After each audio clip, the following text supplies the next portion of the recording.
Assalamualaikum warahmatullahi wabarakatuh. Saya Nurmaida Amini dari Biologi E dengan NPM 1811060493. Pada video kali ini dibuat untuk memenuhi salah satu syarat mata kuliah Strategi Pembelajaran Biologi. Video kali ini saya akan membahas yaitu mengenai model pembelajaran langsung. Langsung saja yaitu mengenai pengertian dari model pembelajaran langsung. Nah, model pembelajaran langsung ini merupakan model pembelajaran di mana guru mentransformasikan informasi atau keterampilan secara langsung kepada siswa dan pembelajarannya ini berorientasi pada tujuan dan distrukturkan oleh guru. Kemudian ada seorang ahli yaitu Richard Arens yang menyatakan bahwa model pembelajaran langsung ini secara khusus dirancang untuk mempromosikan hasil belajar siswa dengan pengetahuan prosedural dan pengetahuan deklaratif yang terstruktur dengan baik dan dapat diajarkan secara step by step atau langkah demi langkah. Pembelajaran langsung ini memiliki 3 tujuan, yaitu yang pertama mengembangkan pengetahuan prosedural, yang kedua ada mengembangkan pengetahuan deklaratif, dan yang ketiga yaitu mengefisienkan bahan ajar. Kemudian yaitu mengenai ciri-ciri dari pembelajaran langsung. Nah, ciri-ciri dari pembelajaran langsung ini ada 3, yaitu yang pertama adanya tujuan pembelajaran dan prosedur penilaian hasil belajar. Yang kedua ada sintak atau pola keseluruhan dan alur kegiatan pembelajaran. Dan yang ketiga yaitu sistem pengelolaan dan lingkungan belajar yang mendukung berlangsungnya dan berhasilnya suatu pengajaran. Kemudian untuk jenis-jenis pembelajaran langsung ini ada banyak ya, contohnya seperti praktek dan latihan, ada ekspositori, lalu ada ceramah, kemudian ada demonstrasi, kemudian ada mencongak, dan ada kuesioner. Pada pembelajaran langsung ini memiliki 2 macam pengetahuan. Yang pertama yaitu ada pembelajaran pengetahuan prosedural dan pembelajaran pengetahuan deklaratif. Nah, pada pembelajaran pengetahuan prosedural ini merupakan pengetahuan tentang bagaimana melakukan suatu. Sedangkan pembelajaran pengetahuan deklaratif merupakan pengetahuan tentang sesuatu.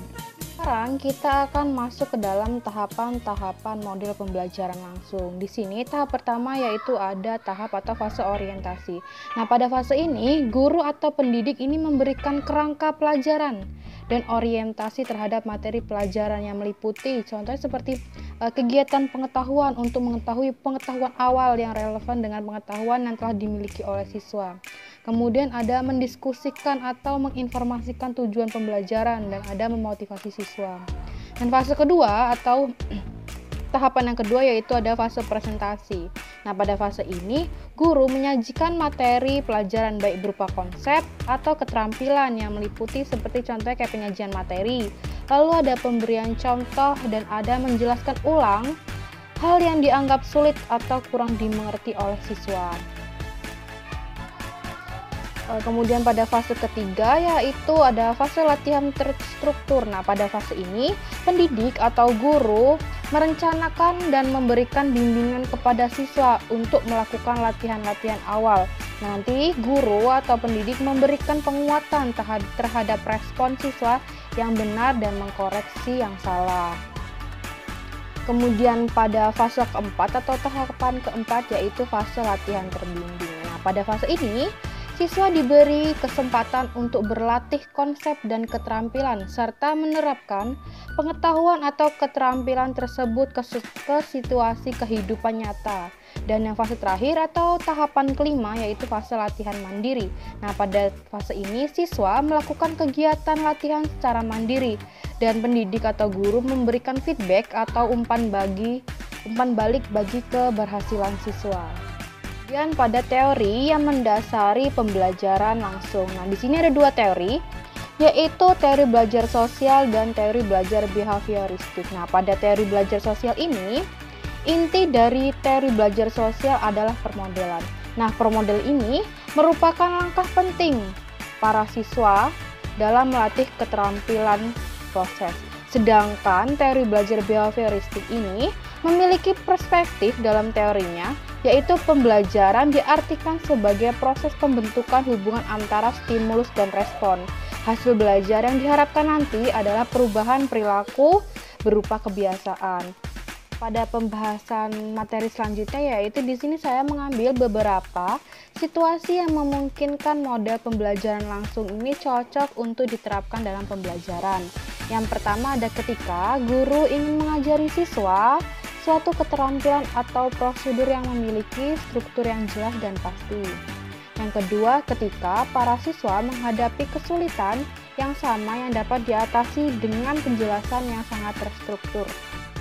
Yang ketiga ada ketika subjek pembelajaran yang akan diajarkan cocok untuk dipresentasikan dengan pola penjelasan, modelan, pertanyaan, dan penerapan. Dan yang keempat yaitu ketika lingkungan mengajar tidak sesuai dengan strategi yang berpusat pada siswa, atau ketika guru tidak memiliki waktu untuk melakukan pendekatan yang berpusat kepada siswa.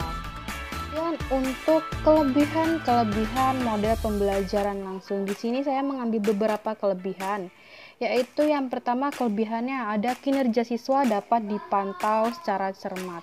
Lalu ada lagi siswa dapat mengetahui tujuan pembelajaran dengan jelas. Kemudian ada dalam model ini terdapat penekanan pada pencapaian akademik. Kelebihan lainnya yaitu waktu untuk berbagi kegiatan pembelajaran dapat dikontrol dengan ketat. Selain itu ada lagi kelebihannya yaitu umpan balik atau feedback bagi siswa ini berorientasi pada akademik.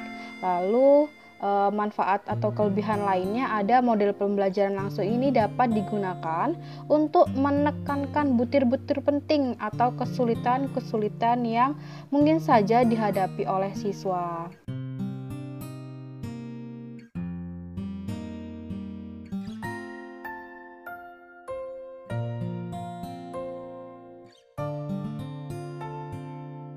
Kita sudah sampai pada materi akhir, yaitu mengenai keterbatasan atau kelemahan dari model pembelajaran langsung. Di sini ada beberapa kelemahan, yaitu yang pertama ada siswa sulit mengembangkan keterampilan sosial. Lalu ada banyak siswa yang mungkin saja bukan pengamat yang baik. Kemudian ada lagi kekurangannya yaitu sulit untuk mendapat feedback atau umpan balik. Siswa menjadi bisa salah paham. Kemudian ada siswa kehilangan tanggung jawab karena banyak diberitahu. Kemudian ada lagi kekurangannya yaitu siswa akan kurang mandiri dan rasa ingin tahunya itu tidak berkembang. Ada lagi juga komunikator buruk menjadikan hasil pembelajarannya buruk. Kemudian pada pembelajaran ini materinya itu kompleks sehingga siswa akan sulit memahami. Dan yang terakhir yaitu ada siswa punya sedikit kesempatan untuk mendebat. Wah, itu saja penjelasan dari saya mengenai model pembelajaran langsung. Saya ucapkan wassalamualaikum warahmatullahi wabarakatuh.